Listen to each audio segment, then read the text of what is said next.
Why are you taking me here? I'm going to record this, so we're going to start Cool. here. But Right on. like he had a whole culture behind him. A whole disciplic succession goes back since time immemorial. And what do the hippies have? Rock and roll, blue jeans, drugs, and suicide. That's about it. Sometimes not even the blue jeans. Not even blue jeans. But it's like, it's amazing what he did. But he came at the perfect time because they were ready. It's like Christian arranged that time period because I think they were ready for some kind of like alternative thing. And But Prabhupada a genius for being able to tell that they were looking for that, and yeah, he would. I mean, being able to connect to them he the was way. thinking about doing that ever since he met his spiritual master in Calcutta in 1932. He was a college student, and Mhm. he said, his spiritual master said, "You're an intelligent young man." He was with his friend. His friend had to drag him because he didn't want to go anywhere because he was kind of fed up with all the so-called swamis, But Mhm. he said, "Why don't you spread Chaitanya Mahaprabhu's mission all over the world?" And Prabhupada was said, he was wearing the Gandhi clothes, the cutty cloth, because they were weaving their own clothes. He was a follower of Gandhi, and he said, "Who will listen to your Chaitanya Mahaprabhu's message if we're still under subjugation from India?" And his Mhm. spiritual master completely smashed him. He said, "These things are not important. The most Mhm. important thing is this Lord Chaitanya's movement, this knowledge. The only, and he completely defeated his, because he felt like he had to say something because of wearing the cloth and everything. Right. But he was really glad to be defeated. He said, "I have met a very nice saintly person," even though he was reluctant to go in the first place. But Cool. he's thinking about going to the West this whole life ever since that time. But he was thinking maybe I need to make money, so he raised a family, and then Krishna smashed his business and smashed his family life, and then eventually he took sannyas and came over here. Thank God. Which actually proved a pretty awesome message by taking the last chapter of his life, the last 10 years of his life, and making it the most explosive time he's Oh ever yeah, I had. mean, when he was born, actually, an astrologer predicted he's going to become a nice saintly person. He's going to open 150 temples all over the world. Somebody actually predicted that. And people in India laughed at him. They're like, "You're gonna die, man, going over Yeah, I know. there." India Steamship Company that said, you don't know anybody there. I mean, you don't have any money. You're hitching a ride, and he had 2 heart attacks at sea. But still, he came over and he stayed in the Bowery slums of New York, where he had to step over the drunks and get his typewriter stolen and everything. It's For a year cold there too. without any success at all until he started chanting under a tree in Tompkins Square Park. And Keeping then it it simple, actually took yeah. off, because the hippies loved it. And then Yep, it's all over the place. And that's that amazing. is like, in order to do that, he's older than I am. I'm like a fossil. I'm 68 years old and I'm almost extinct, but he was like more older than I was 69 and he was in bad health, but still, Overflowing with life. He I mean, traveled yeah, around the he world. just, his whole determination was, I just want to follow the instruction of my Guru Maharaj, who asked me to do this. So, if you have that determination and that is your sole determination, you will be successful and Krishna will empower you to do unbelievable things It's because that beautiful. is the key, because that's, the devotee's heart knows what Krishna's inner desire is. Every morning we say this prayer to Rupa Goswami. We're all followers of Rupa Goswami. And Mhm. his prayer is Sri Chaitanya Manobhistam Stapitam Yena Bhutale Swayam Rupa Kadamayan Dadati Swavadandikam, which means, when will Srila Rupa Goswami Prabhupada, who is established within this material world the mission to fulfill the desire of Lord Chaitanya, give me shelter under his lotus feet? It's Because he beautiful. knows the desire of Lord Chaitanya. And so when is he going to give me his mercy?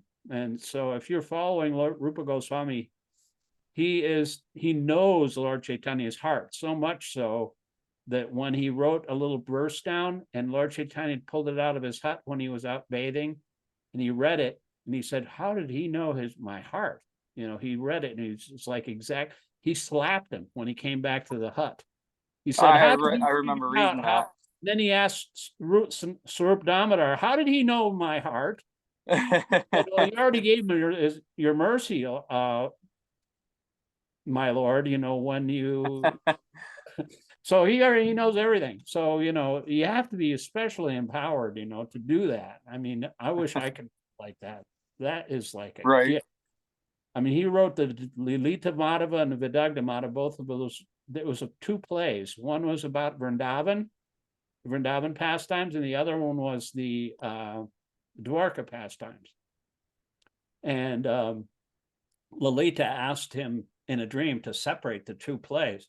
And he started narrating those plays in front of his Lord Chaitanya's followers. He was a little shy, so he didn't want to do it, but they were like asking him to, He was like insisting that he read some of the lines from the verses from the play. And Ramananda Roy, he was like an intimate associate of Lord Chaitanya, and he was also, very he knew all the rules and regulations and theatrics and everything. He used to have young girls in front of the Lord Jagannath. He took care of them. He would bathe them, and he wasn't affected. I mean, how does he do that? I mean, he was like extraordinary personality. And he said when he heard Rupa Goswami's verses from those 2 plays, he said, this isn't just poetry. This is like a bucket of nectar that's dropped on your head. Yeah. So these things are like extraordinary pieces of literature. You can actually see what's going on in Lord Chaitanya's pastimes and Vrindavan pastimes, because Lord Chaitanya is Radha and Krishna combined. So he knows everything that goes on. He only came here just to taste the sweetness of Radharani. He didn't know. I mean, nobody knows the mind of women, but even God, God himself wanted to taste the sweetness. How is it that she loves me so much? And so he took the mood of Radharani in order to taste that. That's the principal reason why he came to this earth, just to understand that rasa, that taste. The secondary reason, fascinating. Spread the Krishna consciousness movement all over the world, and for the next 10,000 years chanting Hare Krishna. But that was a secondary reason, That's anyway, so we're gonna start at the second paragraph of the 13th verse before it gets too late here. We're on text 13. 13, and it's the second paragraph. I was only able to do, because I like to yap too much. I'll read the translation. You can read the second paragraph. I'll scroll down to that. Can you see it? I got a book here. You can see it, right, on the screen? Yep. I got my book here too. So. Yeah, you got the book too. So it's the same book. Cool. Chapter 13 of the fifth chapter. Yep. First canto. I'll read the first translation, and then you can read the paragraph below the first paragraph. O Vyāsadeva, your vision is completely perfect. Your good fame is spotless. You are firm in vow and situated in truthfulness.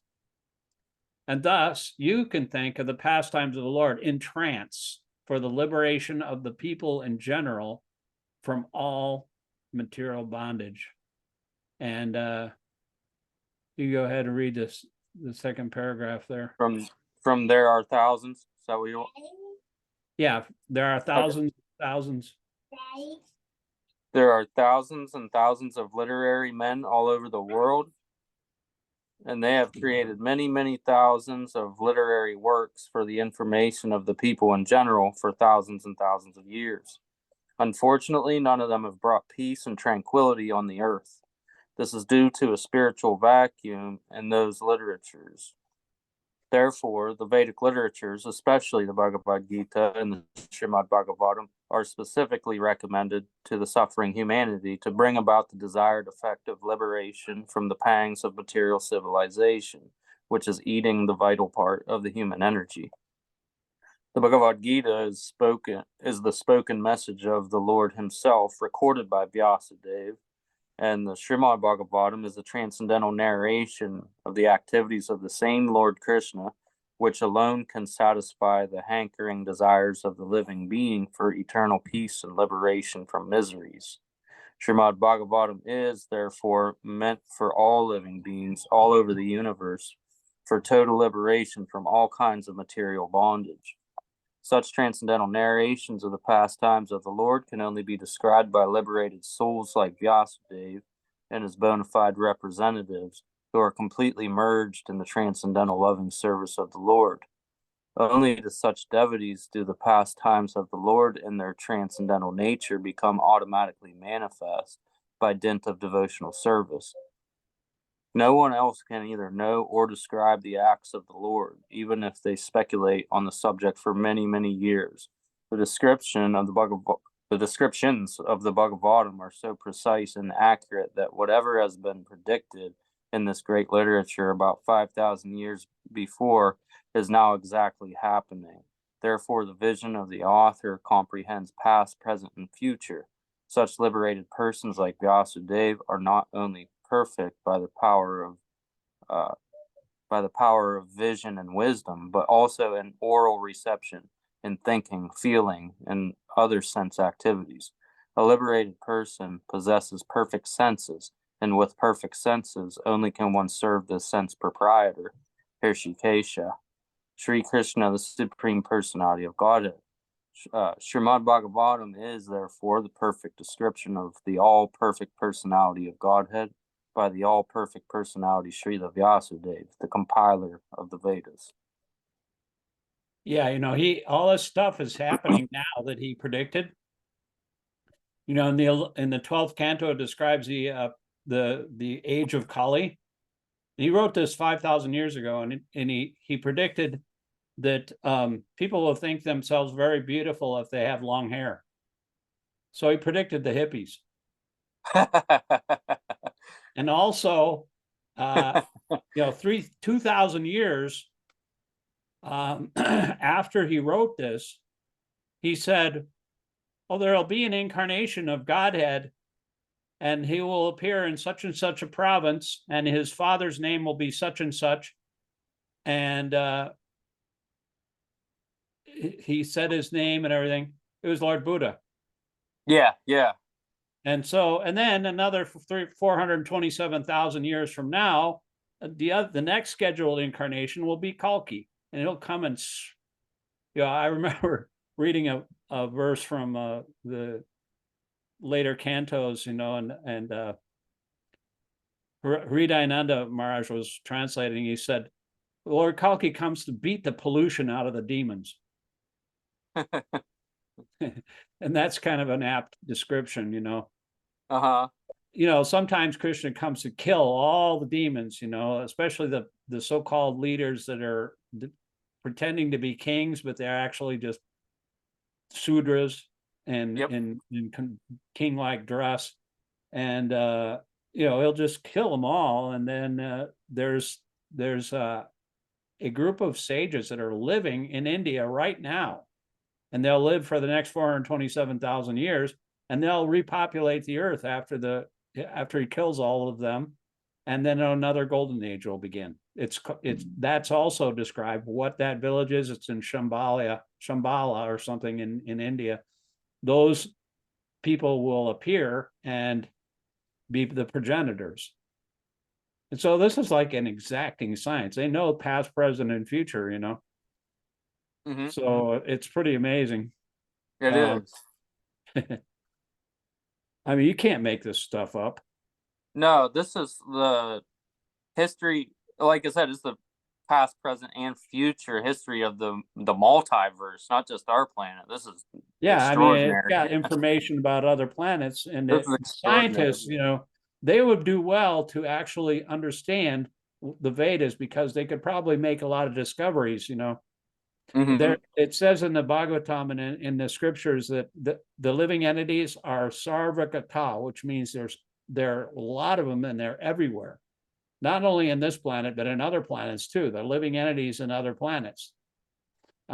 even on the sun planet. Now, you'd think, well, how can anyone survive? It's like thousands and thousands of degrees up in the sun, but every living entity is constituted according to their material makeup to live. Like, you can't live in water, right? And if a fish comes out of water and lives on land, it'll die immediately. Similarly, there are living entities with fiery bodies that live on the sun. The sun god, sun Vivishwan, he lives on the sun planet. And one time in the 80s, they went down in a submarine down to the bottom of the Marianas Trench, which is like a really, really deep part of the ocean. And they went in this submarine called Alvin. And the scientists in the submarine, they were like right into this area where there was volcanic activity. And so the temperature and the pressure was really high. It's like 600 degrees. The water was 600 degrees. And the pressure was like unbelievably high because it was so deep, And so they just decided on a lark just to take a sample of the water and look at it, And so they're looking at it and they saw these little organisms. And then when the temperature went down, they all died. But when the temperature and the pressure increased, then they started thriving. And so those creatures somehow had this molecular, so that their proteins wouldn't break down and everything. They are living, and at 600 degrees, it's practically the verge of, paper will burst into flames at that temperature. So they would learn a lot, but they don't care about this kind of literature. But they would actually learn a lot from the Vedas because everything is in there, and it's absolutely true. But they would just listen to that last message of the Gita, just give up everything you think you know and surrender. But they'd rather argue with it. If you just let it in, it'll expand your mind to no limits. It's amazing. Yeah, and it's because cool how you can... it's even applicable to an atheist. An atheist, it's actually, give up all forms of, it's not like a dogma or a set of dogmatic principles you have to learn. This is actually a revelatory process. When you surrender to Krishna, when he's pleased with you, he'll reveal himself if he wants to, So as you surrender to me, Krishna says, I reward accordingly. So it's actually based on what Krishna, you can't just march up to Krishna and say, I want to see you, show yourself to me, Sometimes the atheists would challenge this. If there is a God, let him strike me dead with a thunderbolt in 60 seconds. Yeah, it don't work like that. On his watch and nothing would happen. And then he said, see, there's no God. Yeah. It don't work like that. That's the way they argue, But they have no idea that God isn't your order supplier. God is God, and he does whatever he wants to. And the access to God, it's kind of cool being a devotee because it's kind of like getting into an exclusive club. The clubs in Manhattan, they have like a velvet rope. And there's bouncers there, right? The bouncer is the illusory energy. And you can't get in there unless you, make an effort. Yeah, unless you actually know the person. You can't get into those exclusive clubs, So you have to be certified. And that's what I was talking about in that passage about having perfect senses. It's talking about transcendental senses. You can't just see God unless you get on that level. Yeah, you can't see God unless he volunteers to show himself to you. He showed himself to Arjuna because he was his friend, and his friend wanted to see the universal form. So, he also did it in order to tell people, there's all these so-called yogis, especially in India, they say, I'm moving the sun, I am moving the moon, I am God. One guy said that to Prabhupada once, a young man in the Pandal program. He said, you are not God, you are a dog. and they they said, I'm moving the sun, I'm moving the moon, but then like 20 minutes later, they get a toothache and they have to run to the dentist. So Then the dentist is the god. Prabhupada exposed all those kinds of cheaters. And our Sampradaya, especially Bhaktisiddhanta, Prabhupada's spiritual master, was notoriously, I mean, he was so, there was these sahajas, these kind of like faking guys that faked transcendental symptoms. He was like really preaching strongly against that, so much so that they tried to kill him. That's how powerful, he didn't care, but Krishna was protecting him. But Prabhupada actually said, if they knew what I was preaching, they would want to kill me too, so right. Because, like all the good guys in the material world, whatever you have a good guy and it does some good things, even in the mode of goodness, they get killed. Yeah. Like RFK, JFK, MLK, all these guys, Jesus Christ, for example, didn't like what he was doing because it's a threat to their either agenda political or sense gratification, Yep. Absolutely. But anyway, let's continue. We have about 10 minutes left. So okay. I'm going to read the synonyms in the translation, and you can read the paragraph purport. Okay.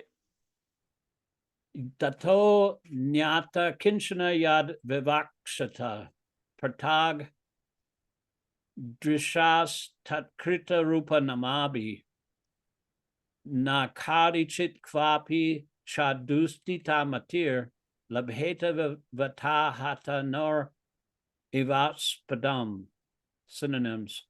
Tata, from that, anyata, apart, kinchana, something, yet whatsoever, vivakshata, desiring to describe, pritak, separately, drisha, vision, tatkrita, reactionary to that, rupa, form, namabi, by names, na karichit, never, kvapi, any, cha, and, dustitamati, oscillating mind, nabheta, gains, vata ahata, troubled by the wind, no boat, eva, like aspadam, place.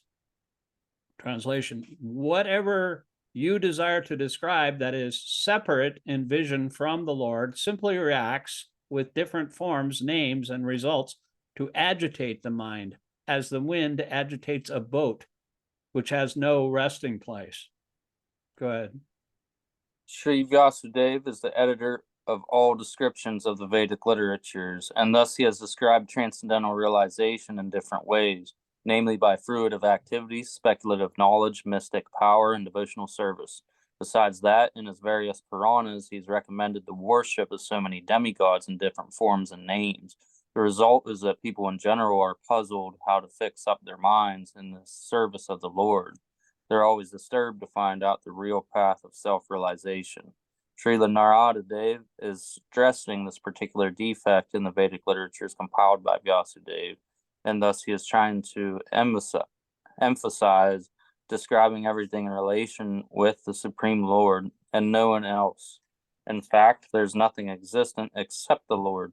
The Lord is manifested in different expansions. He's the root of the complete tree. He's the stomach of the complete body. As such, pouring water on the root is the right process to water the tree as much as feeding the stomach supplies energy to all the parts of the body. Srila Vyāsadeva should not have complied any Puranas other than the Bhagavad Purana because a slight deviation from that may create havoc for self-realization. If a slight deviation can create such havoc, then what to speak of deliberate expansions of the separatist idea from the absolute truth personality of Godhead?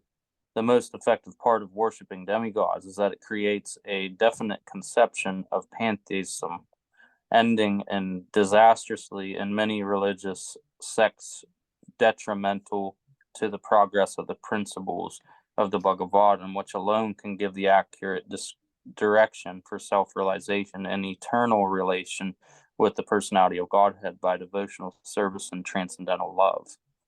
The example of the boat disturbed by a whirling wind is suitable in this respect. The diverted mind of the pantheist can never reach to the perfection of self-realization due to the disturbed condition of the selection of object. You know, the only reason why Vyāsadeva wrote the different Puranas and these things is because people have different desires. They're in different modes of nature. And Right. so they want certain things. They want to like enjoy a family. They want to like a beautiful It's woman. also a They tactic, they want riches, and so there's different prescriptions in the Vedas that describe, okay, if you want this, then you do this. If you want a beautiful wife, then you worship goddess Uma. If you want to be rich, then you worship Kubera or whatever. And so Yep. all these things are meant, you know, if people get in the mood, get in the habit of obeying the scriptures of the dictates of the Puranas to achieve their desired goal, then they'll get in the habit of referring to the Vedas. But the only problem is that, you know, say for example, people like to eat meat. If you go to any football game, they like to eat meat, and also they like to drink. You know, sports and any kind of, even holidays, are just an excuse to drink. Yep.